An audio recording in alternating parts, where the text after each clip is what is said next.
HQ here. Let me ask you something. If you're standing on stage, bright lights, big everything, in one of the biggest award shows in the world, and somebody yells the N word at you, what do you do? What do you do?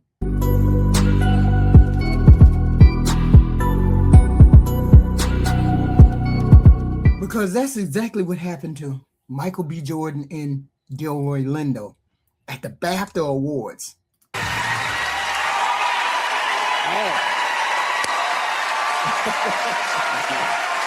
Good evening. Delroy and I are delighted to be presenting the first BAFTA of the night for a vital part of movie making. Wow. You see that pause? Just freeze.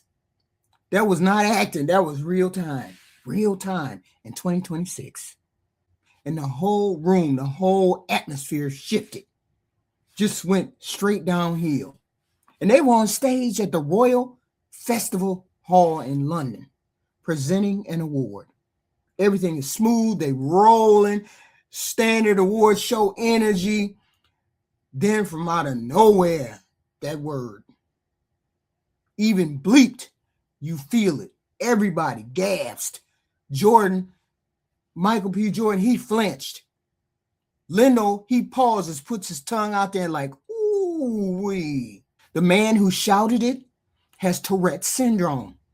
His vocal outbursts are involuntary. That's a medical condition. This was not some drunk trying to be edgy. It wasn't a planned insult, and that's the part that matters. But here's the part people are grappling with. Just because something isn't intentional does not mean it doesn't land the same way. It landed. You could see it land on Michael B. Jordan's face. You could see it through the screen. You could hear it from the people gasping. They kept going though, because that's what professionals do. That's what we do. Delroy Lindo later said, we did what we had to do. And that line says everything. They handled it. They didn't explode. They didn't storm off the stage. They finished the job. But he also said he wished someone from BAFTA had spoken to them afterwards. That's the part that would stick with me. Not the anger, not the outrage, just we did what we had to do, but nobody checked in. Nobody said anything to us. Nobody said nothing. Then the backlash started. Jamie Foxx called it unacceptable. Wendell Pierce basically said the insult takes priority over the explanation. In other words, what he's saying is, don't defend the situation before you acknowledge that the situation happened and its impact on what it did to those two actors on that stage and other people around the world. And people heard that loud and clear. Everybody heard that loud and clear. Because while Tourette syndrome is real, coprolalia, involuntarily swearing, is real, that word carries some weight. It carries history. It carries pain. It carries trauma. It carries scars. You don't get to separate it from the context just because the source didn't intend harm. Two things can be true at the same damn time. The outburst was involuntary and the impact was still heavy. It still landed like a bomb. Now, here's where the institutional questions come in. Reports say guests sitting near the man were warned about his condition, but presenters were not. Think about that. Think about that.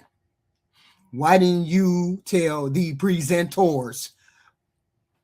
Why didn't you tell any of the presenters? You told the people that were sitting around him. The people sitting around him would have adjusted, would have adapted. The people on the stage would have adjusted, would have adapted, but they had no warning, no clue. If you know somebody in the audience may have unpredictable outbursts and you're putting two people on stage in front of millions of people, why wouldn't you give them a heads up? Why wouldn't you hook them up with the knowledge? That's not about blaming the man with Tourette's. That's about presentation. That's about maybe somebody wanted a reaction. Maybe somebody wanted a reaction. And then there's the broadcast. The show was on a delay, and the slur still aired before the BBC pulled it and apologized. That's not a small miss. And the apology language, when institutions say we apologize if anyone was offended, if anybody was offended, people don't hear that as accountability. It ain't accountability. I hear distance. I hear you trying to put it on somebody else. I hear you ain't even trying to take no blame. Tone matters, especially in moments like this. What's going on, y'all? Now, to be clear, man himself said he was mortified. I get it. He left early because he knew his tics were causing distress. That matters. That shows he wasn't indifferent to what he had said. But impact and intention are not the same thing. And most people struggle with holding two truths like that at once. You can have empathy for anybody with a neurological condition. Yes, we can. And you can acknowledge that two black men stood on a global stage and absorbed one of the most loaded words in the English language. Both truths can sit. That's why the room went quiet. Not because people were confused about it, because they felt it. And honestly, what people are reacting to now isn't just the word. It's how everything around it was handled.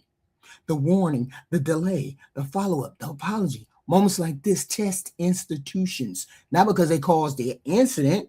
They didn't cause the incident, but because how they respond defines who they are. That's the bigger conversation.